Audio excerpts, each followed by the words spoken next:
Ustedes todos tienen parientes, amigos, gente que no son católicos. Todos nosotros tenemos, ¿no? Virgen María, hoy estamos el Día de la Virgen del Carmen, encontramos muchas veces dificultades con nuestros hermanos llamados hermanos separados, ¿no? Hermanos separados. Entonces son hermanos separados. Es interesante porque esa expresión, hermanos separados, fue creada por un santo jesuita incluso, llamado San Pedro Canício. Esse santo es que llamó así, hermanos separados. Pero el Papa Juan Pablo II, todos conocen el Papa Juan Pablo II, canonizado, incluso San Juan Pablo II, es muy interesante porque comentó una vez esa expresión. Y el Papa dijo, hermanos separados, suena bonito, ¿no? Pero yo creo que mejor que hermanos sería llamar hermanastros. Y la gente que estaba escuchando al Papa, ¿qué está diciendo el Papa, no? Dice, sí, porque mire, ellos se dicen cristianos, ¿sí o no? Se dicen cristianos. Entonces sí tenemos al mismo Padre, que es nuestro Señor Jesucristo, estoy de acuerdo. Pero, ¿ellos tienen María como madre? Entonces tenemos al mismo Padre, no la misma madre. Mejor llamarlo de hermanastro, ¿no? No hermanos. Claro, si yo tengo un hermano, el mismo padre, la misma madre. Si mi papá se queda viudo, se casa con otra mujer y tiene otro hijo, perfecto, es mi hermanastro. Que tenemos el mismo padre, pero la madre es otra. Entonces así es el caso de protestantes, no aceptan a la Virgen María como su madre. Pregunta a un protestante, ¿María es tu madre? No, va a decir que no. Va a decir, no, María no es mi madre. No acepta a María, entonces por eso que el Papa Juan Pablo II decía mejor llamarlos de hermanastros. Entonces yo pensé un poquito qué hacer para poder hablar, qué pregunto a los protestantes. Y me pareció interesante la idea de invitar a Adriana, porque Adriana de Talledo, Adriana era protestante. Aquí tenemos un testimonio interesante. Desde niña era protestante, fue bautizada católica, pero su familia se hizo protestante, a ella también, por tanto, protestante. No le gustaba rezar a la Virgen María, no le gustaba la Eucaristía, varias cosas que los protestantes cuestionan. Ella cuestionaba, porque, claro, aprendió eso de su familia. Y llegó la edad de casarse, se casó con una persona muy buena, muy amigo nuestro, Luis, pero Luis es católico. Entonces los dos, sí, pero ¿cómo es esto? No, yo sigo protestante, tú sigues católico. Fueron a hablar con el sacerdote de la iglesia católica, y el sacerdote, sí, puedes casar, hay tales condiciones así, Adriana, ¿tú aceptas esas condiciones? Aceptó, evidentemente, ¿no? Y se fue a hablar con el pastor protestante, a ver si aceptaba también, ¿no? Y, ¿cómo fue que dice el pastor? Que el pastor quería que mi esposo, Luis, se vuelva a bautizar, porque él no creía en el bautismo de los niños, los infantes, entonces para Luis era totalmente equivocado y no iba a volver a bautizarse. Entonces intentó de todo, ¿no? Para ver un modo para casarnos, pero le cerraron las puertas, ¿no? A él. Sobre todo el pastor se negó rotundamente y hizo de todo para que no nos casemos. Então veio uma atitude diferente. El sacerdote dijo, sí, puedes casar, existen ciertas condiciones, pero sí puedes casar. Y el pastor no quiso aceptar que se casase. Bien, pero sí, era la voluntad de Dios, los dos se casaron muy bien, y tienen ahí sus hijitas, todas muy lindas. Y con el pasar del tiempo, claro, con el convivio, con la acción de la gracia, iban conversando muy amistosamente, sin haber discusiones entre ellos, pero conversando sobre los temas que les dividían, ¿no? El esposo católico, ella protestante, y poco a poco se fueron entrando en acuerdo, él fue explicando para ella fue aceptando, y le hizo mucha diferencia leer un libro muy interesante que recomiendo a todos, llamado Roma Dulce Hogar. Roma Dulce Hogar. El autor llama-se Scott Hahn. Scott Hahn. S-C-O-T-T-A-H-A-H-N. Scott Hahn. Es un autor americano, muy interesante porque este hombre era presbiteriano, doctor en teología, profesor de teología protestante en una universidad muy importante de Estados Unidos. A los 20 y pocos años ya era decano de la universidad, portanto una persona muy capaz, realmente no es un cualquiera, una persona muy capaz. Y él estudiando las Sagradas Escrituras, comenzó a encontrar muchas contradicciones entre lo que dice la Escritura y lo que enseñan los protestantes, lo que enseña Martín Lutero. El tema es que los protestantes muchas veces no conocen su propia religión. Entonces vamos a preguntar aquí a Adriana, que es era protestante, es católica, una persona muy practicante, de tanto cuando era protestante como ahora como católica. ¿Ella sabe, por ejemplo, qué año nació el fundador de los protestantes? Martín Lutero. Sí, ¿qué año? 1500. Vamos ver. Siglo XVI. 1500 y... Mire, entonces no estoy haciendo para bromear con Adriana, pero para mostrar que incluso una persona que conoce, una persona que por motivos de tener que hablar con su familia ha estudiado más sobre el tema, ni siquiera saben que ahí nació el fundador del protestantismo. ¿Qué protestante ha leído la biografía de Martín Lutero? Yo acabo de leer, son más de 1000 páginas. Muy buena. Si alguien quiere conocer la vida de este hereje, aquí está la mejor biografía que existe sobre el hereje Martín Lutero. No, sería muy bueno que los protestantes conocieran. Sería muy bueno. Ustedes no tienen idea quién era Martín Lutero. A ver si se encuentra aquí cómo era el Padre Nuestro de Martín Lutero. A ver si encuentro fácil, voy a leer para ustedes. Vamos ver, si comienza a dar vueltas. Aquí está, mire, había marcado y aquí está. Escuche solo cómo rezaba él el Padre Nuestro, la oración enseñada por nuestro Señor Jesucristo. No estoy inventando, ¿eh? Es el libro más serio sobre la vida de Martín Lutero que existe. Aquí dice, quiero en adelante maldecir a estes bribones. Bribones es una palabra baja, afrontosa, ¿no? Y denostrarlos hasta el día de mi muerte, ofenderlos hasta el día de mi muerte, sin que jamás oigan de mí una sola palabra buena. Estos truenos y rayos quiero que me acompañen hasta la sepultura. Yo no puedo orar sin que a la vez maldiga. Yo no puedo orar sin que a la vez maldiga.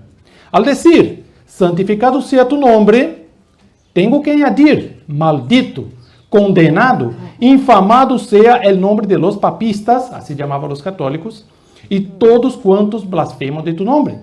Al decir, venga tu reino, tengo que añadir, maldito, condenado, perturbado sea el papado con todos los reinos de la tierra que son contrarios a tu reino.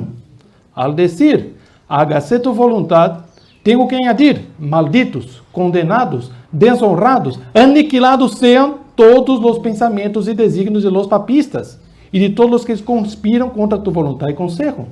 Verdaderamente así oro, yo todos los días, con la boca y con el corazón, ininterrumpidamente, y conmigo todos los que creen en Cristo, de todos los protestantes.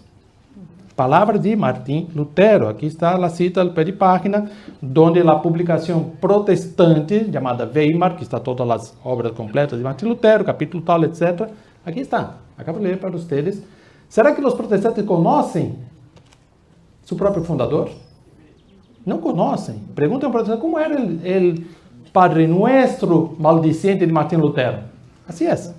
Entonces es interesante porque como ellos no conocen, ellos cambian muchas cosas de su propio pensamiento y de su propia doctrina para manipular y para engañar a los católicos.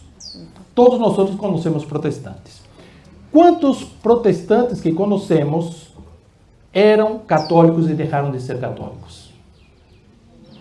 80% por lo menos aquí en Perú, si no más, de los protestantes. Hay protestantes que hay niños, hay jóvenes que nacieron en familias protestantes, pero que sus padres eran católicos. Es decir, prácticamente todo protestante, o casi todo protestante peruano, sul-americano, es un católico que fue engañado.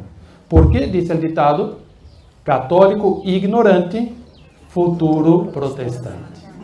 Entonces, como no conoce su propia fe, se deja engañar. Y vamos ver aquí, por algunas cosas que el tiempo nos permita, no vamos a tener tiempo para todo, sería interesantísimo, pasaríamos 3 días hablando de tantas cosas, pero tenemos un tiempo marcado para terminar. Entonces es interesante conocer algunas cosas que los protestantes cuestionan. Y yo les voy a mostrar primero lo que dice la Sagrada Escritura sobre el tema. Y segundo, como los propios protestantes defendían al inicio la teoría contraria. Sería más o menos como si nosotros comenzásemos a enseñar cosas contrarias a nuestro Señor Jesucristo. Imagínense ustedes que Cristo dice en el Sermón de la Montaña. Entonces dice, aquel que mira a una mujer deseándola, ya pegó con ella en su corazón. Ahí está. Ahora imagine que yo llegase ahora, si yo soy un hermano, un padre, etc. No, mire, aquilo que Cristo ha dicho antes, olvídense. Ahora yo les enseño lo contrario. Miren a las personas, deseen a las personas. Son locos. Un loco o un hereje. Claro.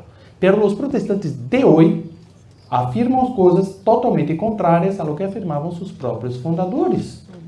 Pero totalmente contrárias. Isso vamos ver. Bem, então, para ser um pouco mais dinâmico, fizemos o seguinte, eu pedi a Adriana que colocasse quais são as objeções que têm os protestantes. Então, separamos 6 temas. Evidentemente, o tempo não nos vai permitir todos os 6 temas, mas vamos por parte e o que alcançamos será muito bom. Então, vamos à primeira questão levantada por los protestantes. Vamos ver, Adriana. A ver. María fue una simple mujer, pecadora como nosotros. Perfeito. Então, mira aí, diz, Maria foi uma simples mulher, pecadora como nós. Aqui há 2 erros. 2 erros. Primeiro, que está afirmando que Maria foi uma simples mulher. Segundo, que ela foi pecadora. Ojo, parece diferente. Afirmar que foi uma simples mulher já é malo.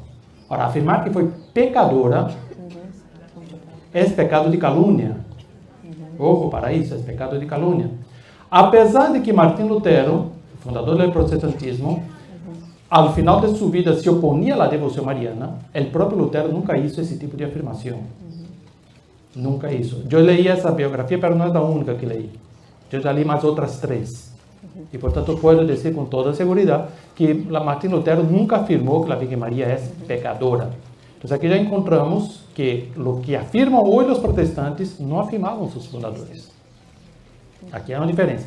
Pero sim, Martín Lutero dizia que era uma mulher comum. Agora vamos ver, Adriana ha traído sua Bíblia protestante, que ha recebido de seu papá e guardou como relíquia, porque seu papá faleceu há pouco tempo, e evidentemente tem como recuerdo de seu papá a Bíblia que recebeu quando era protestante. Então, está muito bem. E eu lhe pedi, não, traga sua Bíblia protestante para ler em la Bíblia protestante o que está escrito. Eu nunca leí uma Bíblia protestante, mas vamos ver. Lucas, capítulo 1, versículo 42.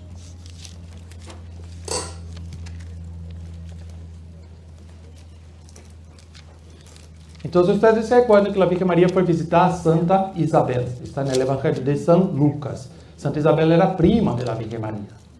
E Santa Isabel, diz a Bíblia, estava inspirada por el Espírito Santo. Portanto, ojo para este detalhe. Segundo a própria Sagrada Escrituras, não é o pensamento de Isabel. É a inspiração do Espírito Santo. E como podemos confirmar? Será que é? Há um modo de saber, perfeitamente. Isabel sabia que a Virgem Maria estava embaraçada?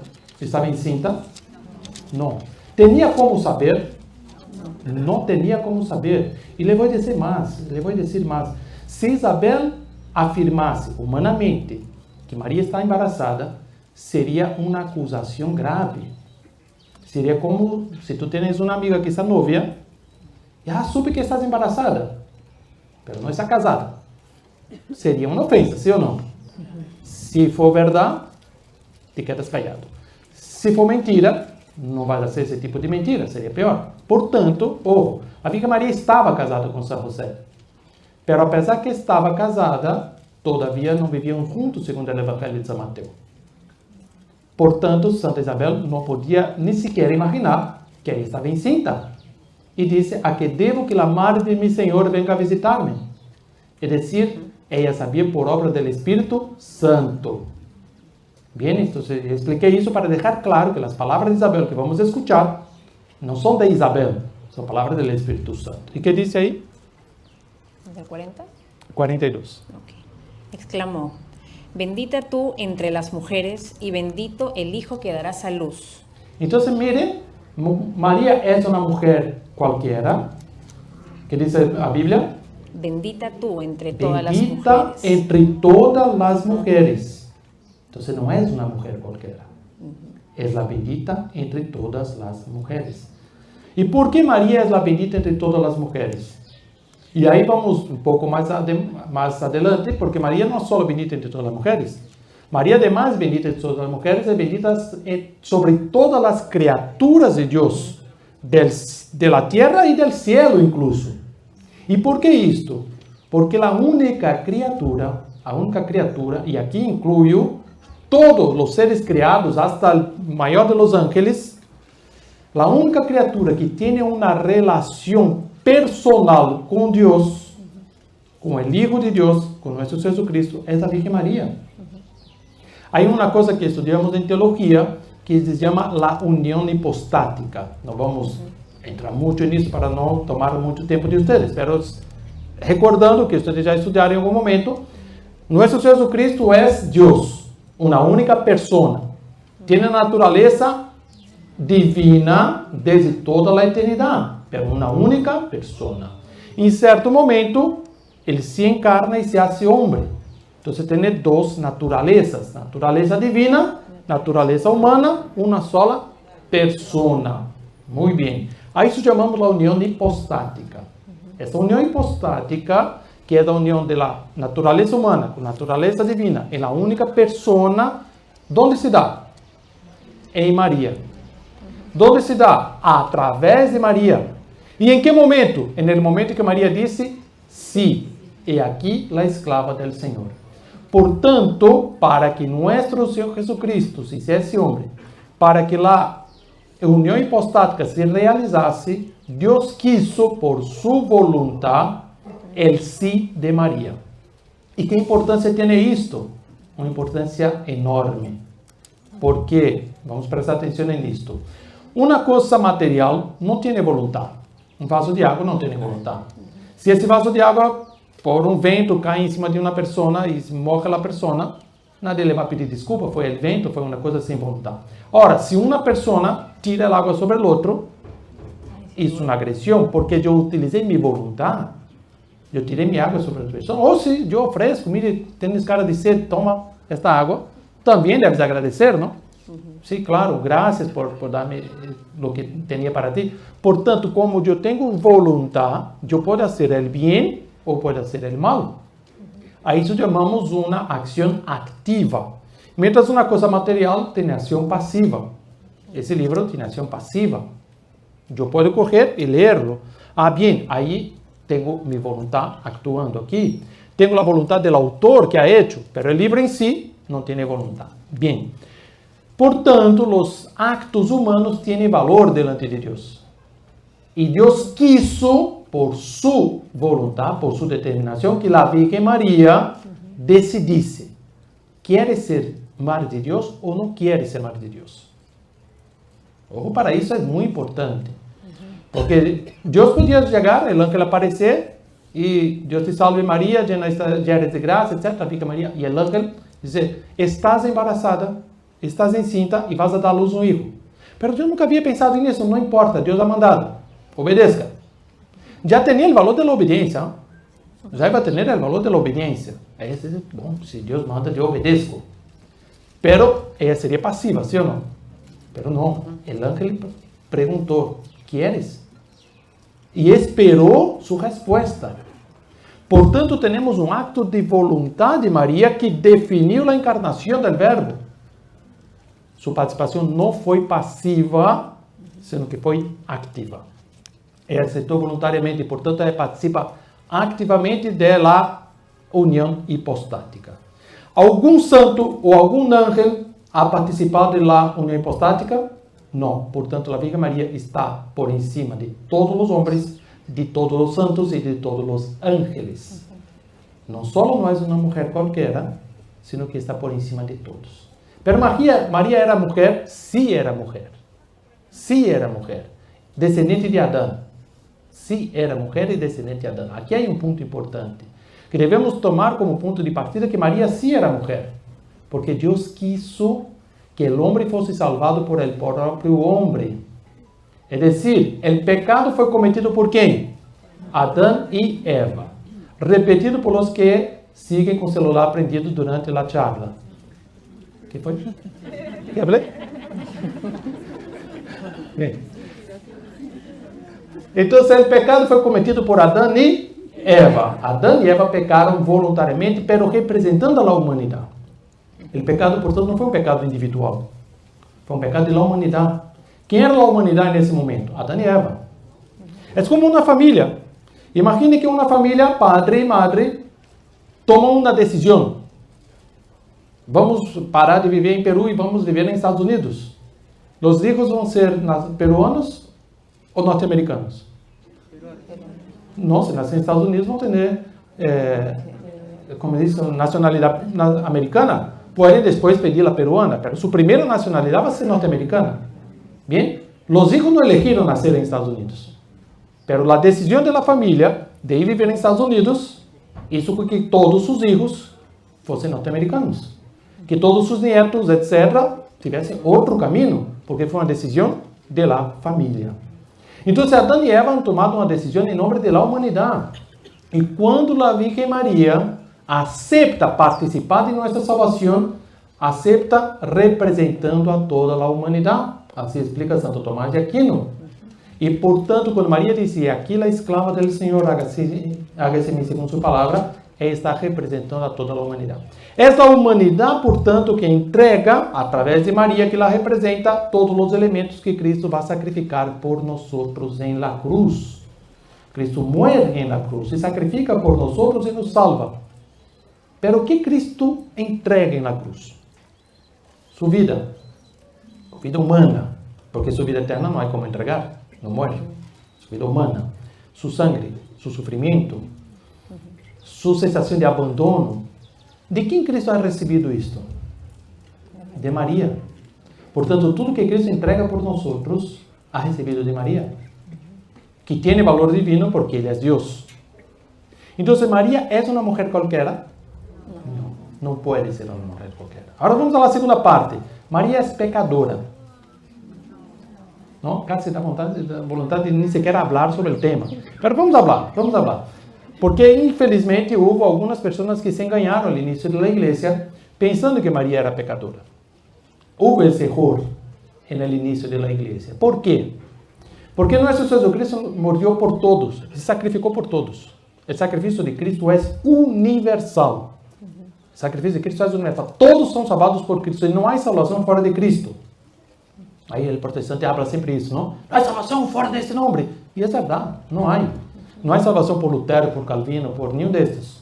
Salvação solo por nosso Jesucristo. Então, a salvação se dá por nosso Jesucristo. Então, Maria foi salvada por nosso Jesucristo? Maria foi redimida por nosso Jesucristo, sim ou não?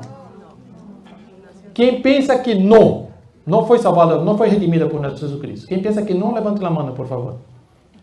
Solo 1, 2, 3, isso, coragem, não tenho medo. Não é que tenha medo. Quem pensa que a Virgem Maria não foi salvada por Cristo, já levantou a mão. Quem pensa que a Virgem Maria sim foi redimida por nosso Jesus Cristo, levanta a mão. E há uns que não pensam, não? Há uns que não pensam, sim. ¿Ah? Não sabem, muito bem. Pero ojo, se todos foram salvados por nosso Jesus Cristo, a Virgem Maria sí foi salvada por nosso Jesus Cristo. Sí foi redimida. Então, alguns abriram os olhos assim, ¿qué? Então, si foi redimida, tuvo pecado para ser redimida. Esta foi a dúvida que algumas pessoas han tenido ao início da igreja. Quando San Agustín chegou a essa conclusão, um pouco antes já de San Agustín, já chegou a essa conclusão da universalidade da salvação de nosso Jesus Cristo, alguns levantaram essa questão. Se Cristo salvou a todos e salvou a Maria, portanto, Maria tinha algum pecado.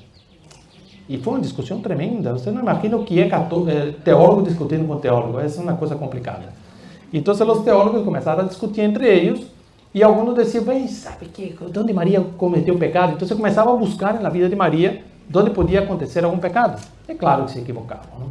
Hasta que San Ambrósio e San Agustín han dicho, não, acabem com isso, vocês estão totalmente equivocados. A Virgem Maria sempre foi santa, não tem nenhum pecado em sua vida. E a discussão seguiu durante siglos, hasta que no siglo XIV, um franciscano chamado Duns Scoto ha dado a solução para a questão. Digo, sim, Maria foi redimida por nosso Jesus Cristo. Foi redimida, pero de la mais perfeita forma de redenção que existe.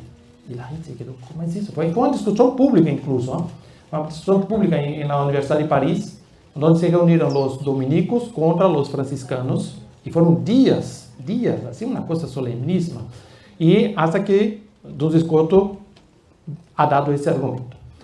La Virgen María fue redimida de la manera más perfecta de redención, que es la redención preservativa. Y la gente dice, ¿cómo es esto? Ella fue redimida antes de ser concebida. Entonces explique eso. Entonces, ha dado dos ejemplos muy interesantes.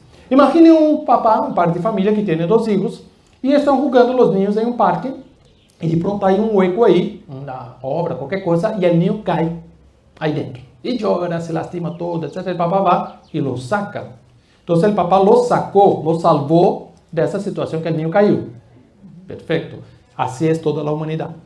Caímos en el pecado, el bautismo nos saca. Ahora imagine que el otro niño viene corriendo y el papá va a caer en el mismo hueco. Y cuando el niño va corriendo, va a caer en el mismo lugar, el papá lo agarra. Ya nada más. Y dice, mira niño, que hay. Pero está salvo. Ya te agarré. Tranquilo. Y el niño, gracias papá. Bien, este niño, ese segundo niño, fue lastimado, cayó en el hueco, pero fue salvado por su papá. Sí, fue salvado por su papá. Bien, está claro. El segundo ejemplo también muy interesante. Imaginen la época de la esclavitud. Si yo quería rescatar a un esclavo, ¿qué hacía? Le pagaba su precio y le daba la libertad. Había mucha gente que hacía esto, ¿no? Uno de los grandes santos de la historia de los padres de la iglesia, llamado San Policarpo, era esclavo y una señora católica lo compró, vio que era una persona muy inteligente, etc. Lo compró, llevó a su casa y cuando llegó a su casa dice, mire, le explicó a la iglesia católica y lo le dio la libertad. Entonces había gente que hacía eso por caridad. Perfecto, muy bien. Entonces yo voy y rescato una persona. Ahora imagine una hipótesis para que podamos entender que quieres rescatar a un matrimonio. Los dos son esclavos, el hombre y la mujer, están casados.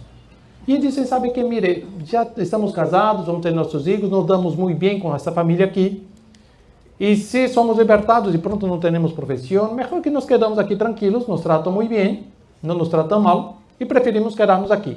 Perfecto, le respeto su deseo. Pero ustedes desean tener hijos? Claro que sí. Entonces voy a hacer o seguinte, yo voy a rescatar todos los hijos que ustedes van a tener. Excelente. ¿Cuántos hijos quieren tener? Puede ser 6. Ok, perfecto, va a su dueño. Se mire, ¿cuánto quieres por los 6 hijos que van a hacer ese matrimonio? Quiero tanto, aquí está el dinero, rescaté. Cuando esa señora, después de algunos meses, se queda embarazada, el niño que está siendo gestado, ¿Foi esclavo en algún momento? No. Desde el primer inicio nunca fue esclavo. Pero ¿fue rescatado? Fue rescatado antes de ser concebido.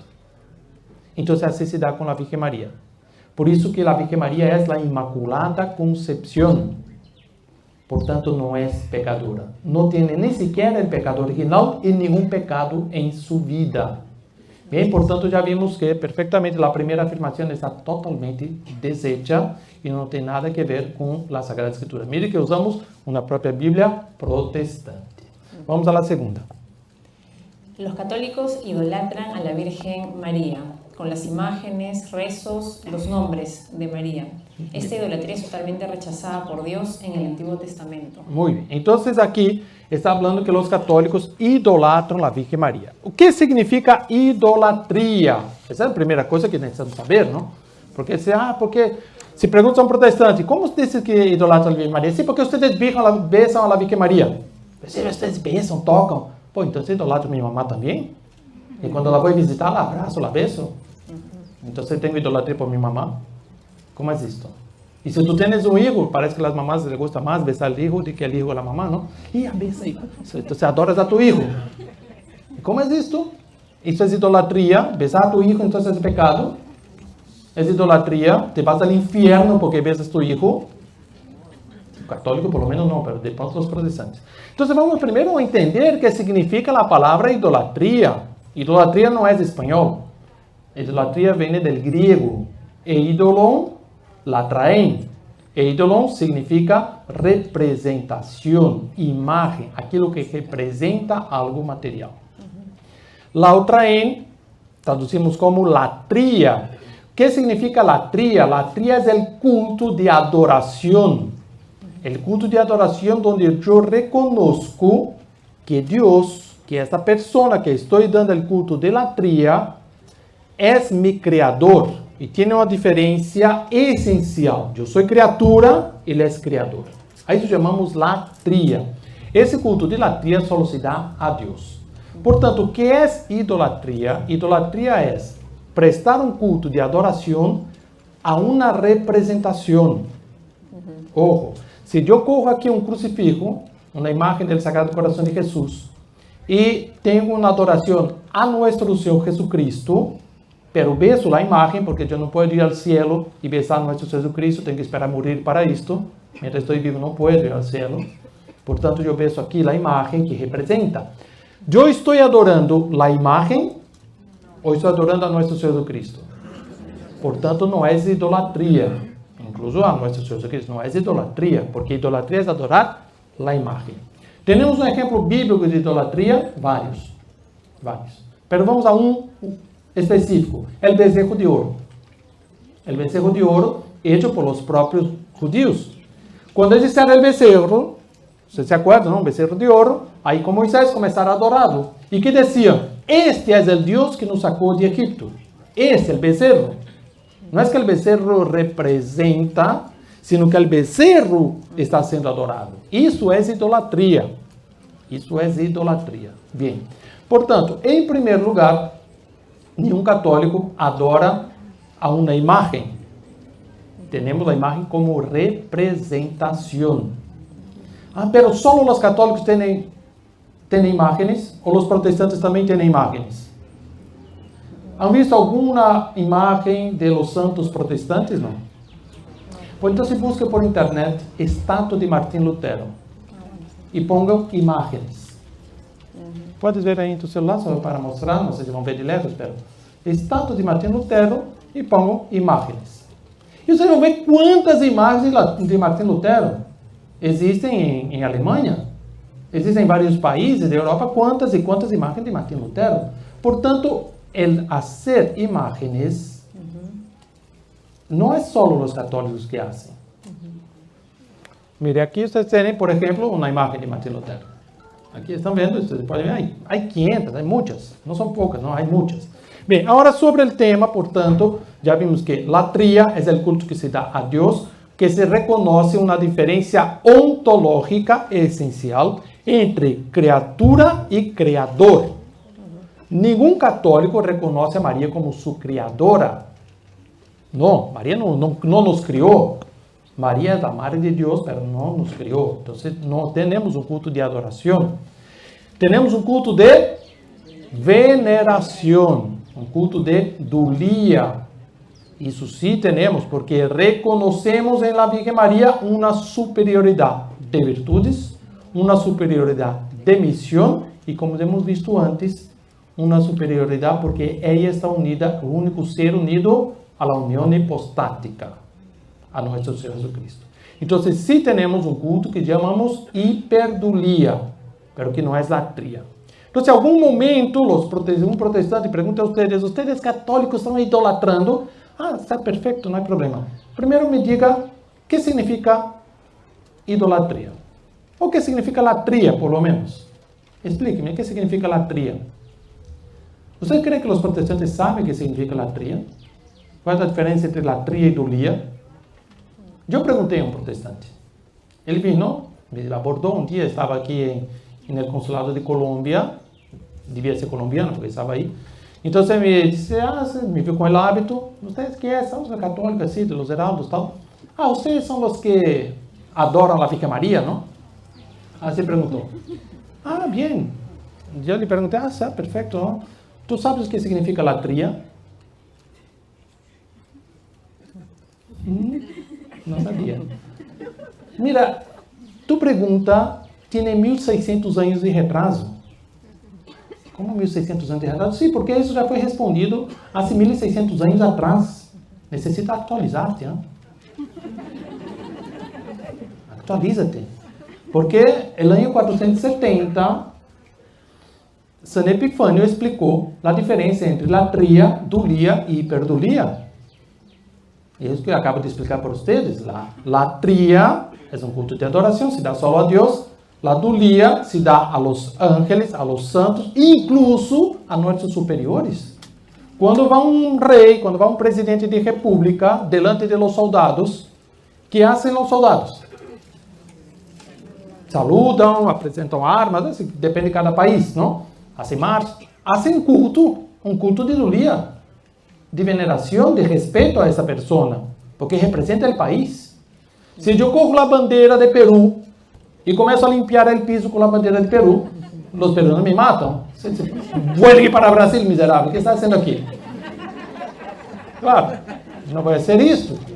Então eu digo, Senhor, está equivocado tu, isso aqui é um trapo de panho. Não, um trapo de panho, é a bandeira. Como a bandeira? Eu vim em Gamarra e comprei um pedaço de panho. Pero representa o Peru e, portanto, devo respeito à bandeira do Peru. Portanto, aqui eu tenho o quê? Uma imagem que é de algum material, pero representa a Virgem Maria. Del mesmo modo que uma bandeira de Peru, apesar que o material é um plástico, é uma tela qualquer, representa ao país. Então, eu tenho um culto de idolia incluso às coisas materiais, às pessoas, etc., à pátria. E o culto de hiperdulia, explicava San Epifanio, no ano 470, se dá a Virgem Maria por sua relação com a união hipostática. Então, ele disse bem, já se foi o protestantismo, não? Então, aí temos que as respostas são muito interessantes e muito fáceis. Bem, agora sobre o tema de las imágenes. Por que vocês fazem imágenes de escultura? Então, coge mi Bíblia, pega aí a Bíblia. Éxodo 20, Éxodo 20, versículo 4. Mas já sabe de memória. Quando era protestante, eu utilizava muito isso aí. Sí, os protestantes utilizam isso. Vocês vão escuchar, já escutaram isso 500 vezes. No te hagas ningún ídolo, ni nada que guarde semejanza con lo que hay arriba en el cielo, ni con lo que hay abajo en la tierra, ni con lo que hay en las aguas debajo de la tierra. No te inclines delante de ellos ni los adores. Yo, el Señor, tu Dios, soy un Dios celoso. Cuando los padres son malvados y me odian, yo castigo a sus hijos hasta la tercera y cuarta generación. Por el contrario, cuando me aman y cumplen mis mandamientos, les muestro mi amor por 1000 generaciones. Bien, entonces los protestantes usan y abusan de este texto. Mire, aquí está, no puede hacer imagen de esculturas. Ustedes hacen imagen de esculturas. Entonces, vem toda a discussão sobre esse tema. Ahora, ¿por que Deus ha dicho isto? E por que nós temos imagens? ¿Nós estamos desobedecendo a Deus? Há que diferenciar uma questão muito importante antes de entrar na própria Bíblia. Daqui a pouco vamos ver trechos da própria Bíblia. Mas vamos diferenciar um tema muito importante. Em la época, os judíos, isso aqui estamos falando do Antigo Testamento, os judíos estavam demasiadamente influenciados por los egípcios. Passaram 400 anos vivendo em Egipto. E em Egipto tinham adoração de falsos deuses. Aí sim era idolatria, os egípcios. E os judíos han gostado disto. Estavam muito influenciados, tanto que Moisés passou 40 dias na montanha e que fizeram? Um bezerro de ouro. E quantas idolatrias han acontecido entre os próprios judíos, imitando, tinham essa tendência à idolatria, porque assim viviam. É como se, imagine que, bom, é o uso de celular em nossos dias. Todo mundo usa, não? Estão acostumados. Você deixa de usar celular 2 dias. Outra penitência, por favor, padre. Essa não. Se quer água aí 2 dias. Pero o celular apagado não, por favor. Por quê? Estamos habituados. E a maioria de vocês, quando nasceu, não existia celular. Vivimos 50 anos sem celular e agora não podemos viver 2 dias. Não? A maioria, muitos aqui, não todos, mas hemos vivido 30 anos, 40 anos, 50 anos sem celular. E agora não podemos viver 10 minutos sem celular. Então, assim também os judeus estavam influenciados por el paganismo. Tinham essa tendência à idolatria durante 400 anos. E, portanto, Deus ha dado una orden con dos dimensiones. Una dimensión divina, que no se puede cambiar nunca. ¿Cuál es? No se puede adorar a nadie que no es Dios. Eso no cambia. Y hasta hoy no podemos adorar a nadie que no es Dios. Perfecto. Nadie puede adorar una imagen. Si coges a una persona que está adorando una imagen, ¿estás adorando la imagen? Sí, estoy adorando la imagen. Sí, entonces esa imagen aquí para ti es Dios. Dios está aquí. Sí. Entonces si yo quebro esa imagen, rompo esa imagen, Dios deja de existir. Y la persona se queda así. Ahí sí sería idolatría. Pero, ¿qué católico piensa así? No. Incluso los católicos las personas más sencillas, se van a decir, ¿estás adorando a la Virgen María? No, la Virgen María está en el cielo, Señor. No está aquí, en esa imagen, esa aquí es una imagen. Existen miles de imágenes de la Virgen María, ella está en el cielo. La venero y no la adoro, porque ella no es Dios. Hasta la persona más sencilla sabe esto. Solo que los protestantes no quieren ver esto, manipulan ese argumento. Bien, ahora, portanto, el primer punto es que realmente no se puede adorar. No se puede adorar, eso mantiene. Pero hay un segundo motivo del orden de Dios que es circunstancial para el momento. Y para este momento en que los judíos estaban influenciados por el paganismo, por la tendencia a adorar las imágenes, Dios dice, no hago imágenes. Claro. Ahora, después que ya vino nuestro Jesucristo, después que ya se fundó la Iglesia Católica, después que ya tenemos todo un conocimiento del Evangelio, la Iglesia vio que ya no había esta circunstancia que vivían los judíos. Entonces, sí, como el propio Dios ha hecho una imagen de sí, encarnándose en nuestro Señor Jesucristo, por tanto, no hay ningún problema en hacer imágenes. Ahora vamos a la propia Biblia. 5 capítulos después, hemos leído el capítulo 20, versículo 4, ahora vamos al capítulo 25, versículo, vamos a directo al 18. Okay.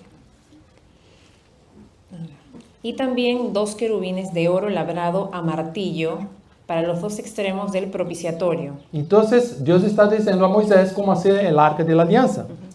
Entonces dice, hace tal cosa, y también 2 estatuas de querubines labrados en oro. Entonces, ¿qué contradicción es esa que Dios dice no puede hacer imágenes y 5 capítulos después Dios manda hacer 2 imágenes? Dios puede contradecirse. Dios puede mandar algo que él mismo prohíbe hacer. No. Por tanto, está clarísimo de que no se puede hacer imágenes para adorar, pero no está prohibido por ley divina hacer imágenes. Después tenemos Números 21, 8, 9. Entonces recordemos el libro de los Números, donde estaba el pueblo de Israel en el desierto, y ahí aparecieron unas serpientes como castigo al pueblo y comenzaba a picar a la gente moría. Entonces, ¿qué Dios mandó a Moisés hacer? Y el Señor le dijo, hazte una serpiente y ponla en un asta. Todos los que sean mordidos y la miren vivirán. Moisés hizo una serpiente de bronce y la puso en un asta. Los que eran mordidos miraban a la serpiente de bronce y vivían. Entonces decía, no harás imagen de escultura de nada que anda o se arrastra por la tierra. Y Moisés ha hecho ¿qué? Una escultura de algo de animales que se arrastran por la tierra, la serpiente.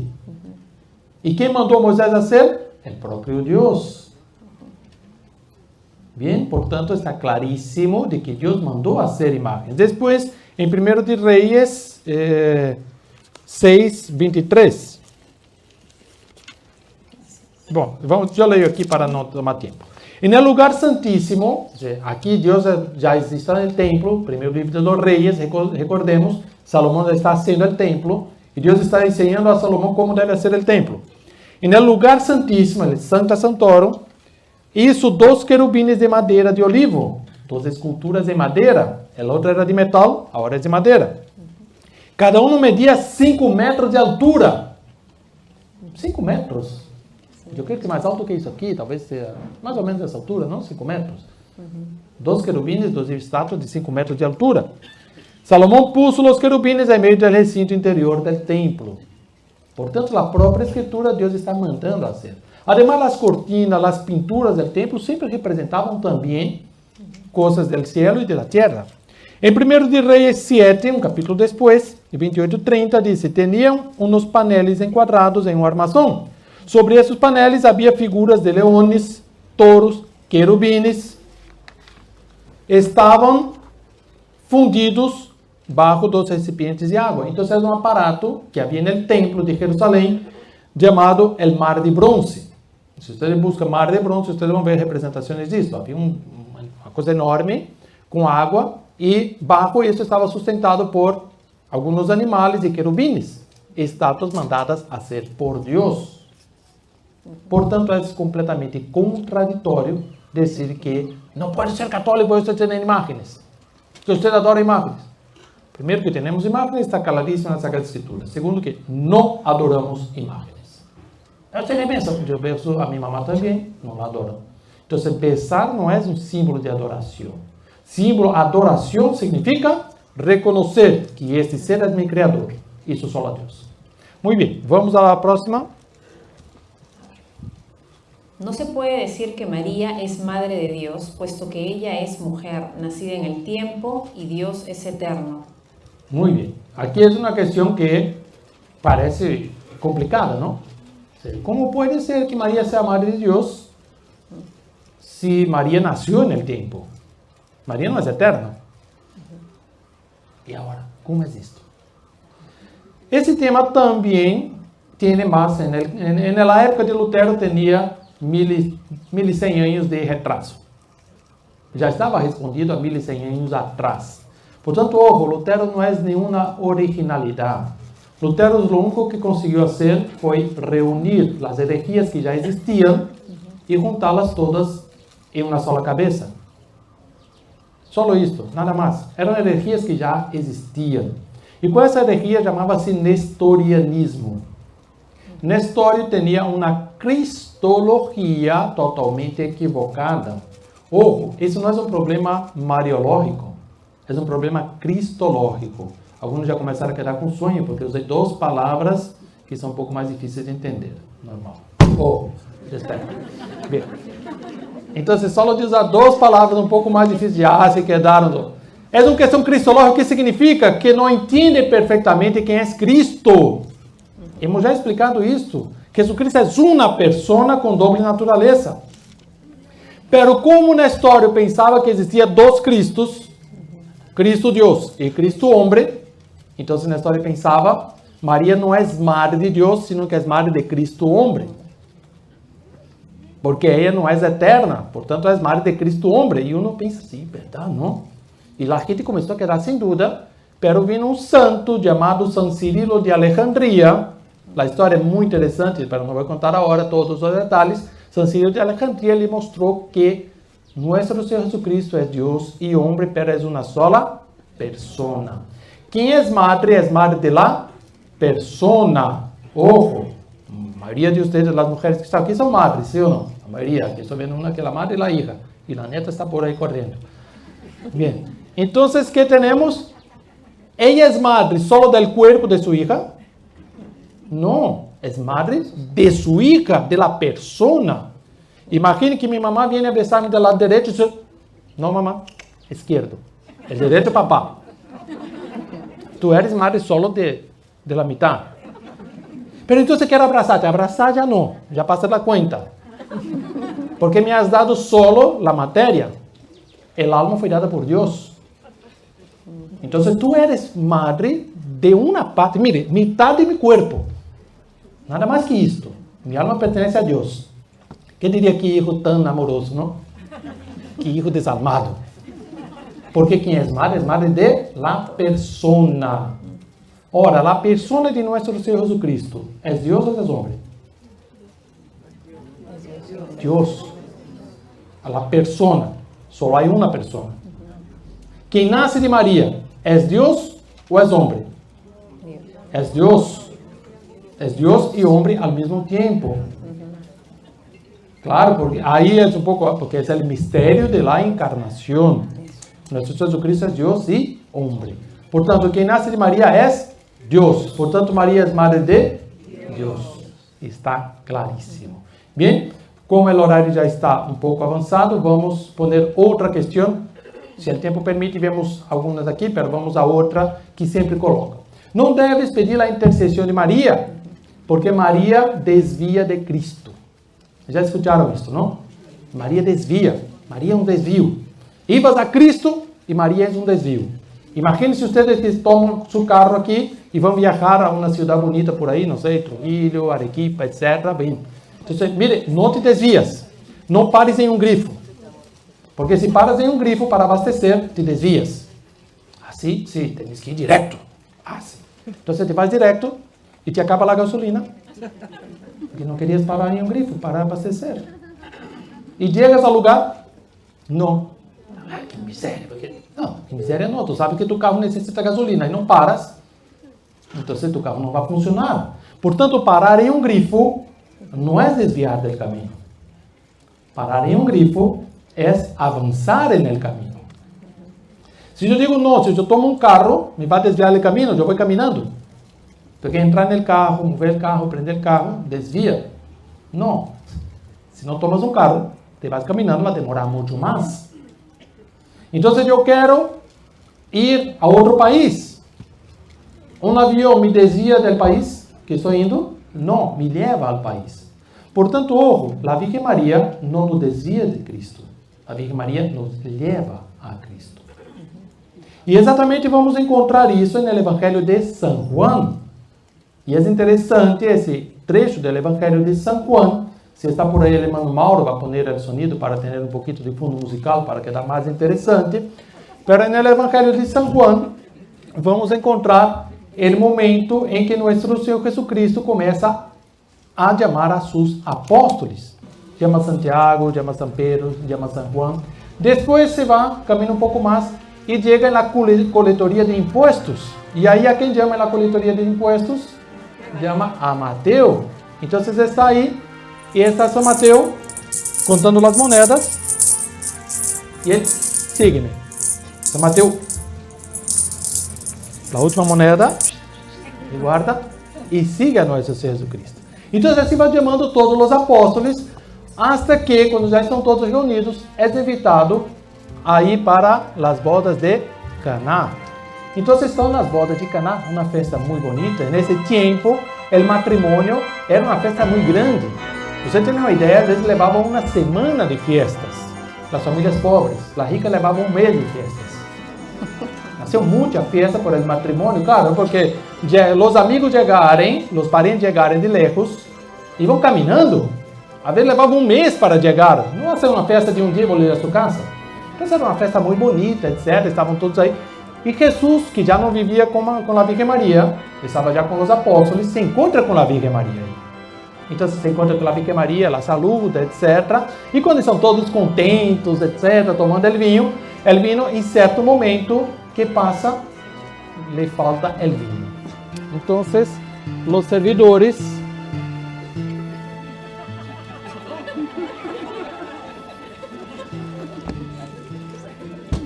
se acabou o vinho. Não há vinho. E uno diz, que problema? Compra vinho. Elas não vai comprar vinho. E qual é o grande problema? É que nesta época, a falta de vinho significava uma maldição de Deus. Então, imagina o dia de tus bodas, um símbolo de maldição de Deus. A gente se quedou afligidíssima com isso. E Maria se deu conta do que havia passado. Então, se nadie habló nada, ela chamou a Jesus. E disse, se acercou a Jesus e disse, hijo, eles não têm mais vinho. E Jesus disse, mulher, que tenho eu e tu que ver com isto? E os presentes dizem, mire, como chama su marido mulher? Uma ignorância muito grande criticar isso. Sabem por que nosso Senhor Jesucristo chama Maria de mulher? Para deixar claro que a Virgem Maria é a mulher anunciada no livro do Gênesis. Colocaré enemistades entre ti e a mulher, entre tu descendência e a descendência de ella. Para relacionar Maria com a mulher do Apocalipse, uma grande señal no céu, uma mulher revestida de sol, coronada de 2 estrelas. Portanto, quando São Juan, porque só São Juan utiliza essa expressão, quando São Juan utiliza a expressão mulher, San Juan está dejando claro que María es la mujer mencionada en el Génesis y mencionada en Apocalipsis. No es por acaso que está escrito ahí mujer. Tanto que no está en los demás evangelios, solo está en el Evangelio de San Juan, que es el único evangelio teológico por excelencia. Entonces dice, mujer, ¿qué tiene yo con esto? La Virgen María no dice nada, pero se acerca a las personas y dice para ellos, hagan todo lo que Él os diga. Portanto, ¿cuál es la palabra de María que encontramos en las Sagradas Escrituras? La primera, obediencia a Dios. La segunda, lo que llamamos el Magníficat, donde la Virgen María dice que habrá devoción mariana. Toda la generación me llamarán bienaventurada. Y la tercera está aquí. Hagan todo lo que Él os diga. Portanto, María no desvía de Cristo, sino que nos indica a Cristo. Entonces, Cristo que ha dicho, bien, ustedes tienen agua ahí. Bien, había agua, escogieron agua. San Mateo dice, yo tengo la mejor agua. Es la única de manantial, la única. Entonces Cristo, bien, perfecto, pero y ahí San Juan, para no quedar para atrás, dice, pero va a venir un santo llamado San Luis. Ah, mire, aquí está, San Luis. Entonces Cristo dice, entonces sirvan a la gente, no hay problema. Entonces sacan ahí el agua, ¿no? San Mateo, San Luis, etc. Y ellos no se quedan mirando que hacer agua, ¿no? Pero a ver qué pasa. ¿Qué? Y mire, se cambia en el aire.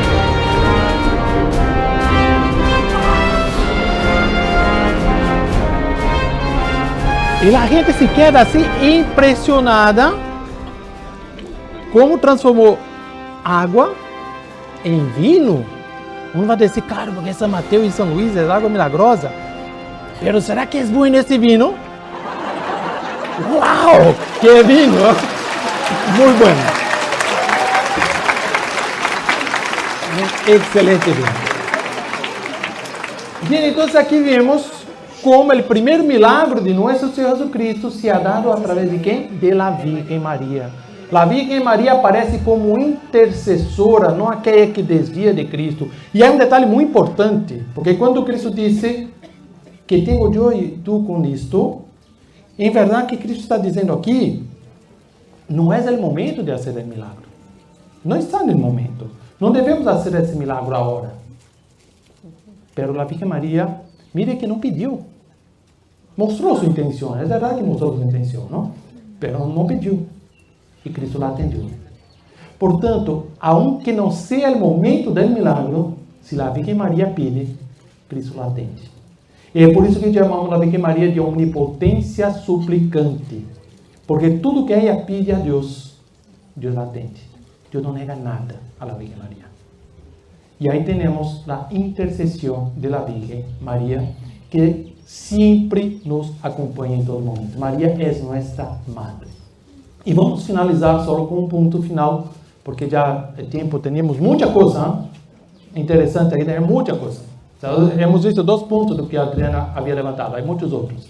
Mas vamos a um ponto final, que ela também havia levantado, de que, incluso entre os católicos, muitas vezes discutem, Maria é corredentora ou não é corredentora? Sim.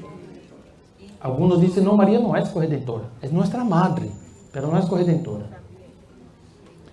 O que significa corredentora? Redentor, é dizer, aquela que redime junto com. Bem, devemos entender bem a palavra. Claro que devemos entender bem a palavra. Por exemplo, imagine que eu digo a minha mamãe e digo, mamãe, te adoro. Minha mamãe, que vai dizer a mim? Herege. Não me vai dizer isso. Hijito, também te adoro, claro. Apesar de eu não ser tão pequeno, mas me chama de hijito. E igual, não vai dizer que sou um herege, porque sabe perfeitamente que eu não estou reconhecendo a Neia, Deus Criador, sendo que estou utilizando um modo que deve ser entendido corretamente. Mas se eu dissesse aqui, vou fazer uma nova religião, a religião que vocês têm que adorar a minha mamã, herege, aí seria herege, claro, por supuesto. Portanto, a mesma palavra deve ser entendida corretamente. Então, se eu penso que Maria é corredentora, en el sentido de que faltava algo a Cristo, evidentemente estou equivocado, porque Cristo não falta nada para ele. Portanto, quando eu digo que Maria é corredentora, devo entender que Maria participa da salvação alcançada por Cristo. E onde vou encontrar isso? Em muitos lugares. Mas vamos diretamente a lo mais recente, ao Concílio Vaticano II. Ao Concílio Vaticano II que nos disse que Maria é a colaboradora ativa da redenção. Ora, colabora. Qual é a labor de Cristo? A principal labor de Cristo? A redenção. Portanto, Maria colabora, é corredentora. E aqui para finalizar, se Maria não fosse corredentora, não seria nossa madre. Não seria. ¿Por que Maria é nossa madre? Maria ha dado mi vida? No. Maria ha dado mi alma? No. ¿Por que Maria é minha madre? Dice el Concilio Vaticano II também, porque Maria participa de nossa salvação. Então, é minha madre em sentido de la gracia, em el orden de la gracia. É madre porque participa de minha redenção. Portanto, se Maria não fosse corredentora, ela seria madre del Redentor, pero não seria minha madre. Decir que Maria é madre, pero não é corredentora, é uma contradição teológica. É uma completa contradição teológica. Porque se eu digo que Maria é minha madre, só pode ser minha madre se é minha corredentora. Evidentemente, já expliquei para vocês que não vamos entender mal a palavra, que seria uma equivocação. Mas nenhum católico entende mal a palavra. Então, com isso, já temos várias coisas interessantes. Evidentemente, como disse para vocês, havia mais coisas, mas essa semana vai falar tanto que já vamos tocar na campana aqui para que para de falar. E bem, chegou o momento de parar de falar, pero não se deixar claro isto. Nunca pongamos em dúvida a santidade de Maria. Nunca pongamos em dúvida, sobretudo, o amor que Maria tem por cada um de nós. Porque isso é importantíssimo. Nós nos olvidamos do amor que Maria tem por nós. Uno vai dizer, isso não é possível. Sim, é possível. Você conhece algum filho que se olvida do amor que seus pais têm por ele? Que o filho que se olvida, que é ingrato a seus pais, conhece algum? Não. Eu conheço muitos. Não? Que tratam mal a seus padres, que quando seu padre está aqui, lo deixa abandonado por aí. Chegam lugares que deixa o papá para que se pierda, para que muera. Quanta gente faz isso? É ingrato. Então, ojo, os padres nunca deixam de amar a seus filhos, mas às vezes os filhos deixam de amar a seus padres. Então, Maria nunca deixa de amarnos, mas nós corremos o risco de deixar de amar a Maria. Nunca íamos em esta. Nunca íamos em este engodo do demônio, que muitas vezes é manipulado por os descendentes desse odiento homem. Hacemos uma oração pedindo a proteção da Virgem Maria.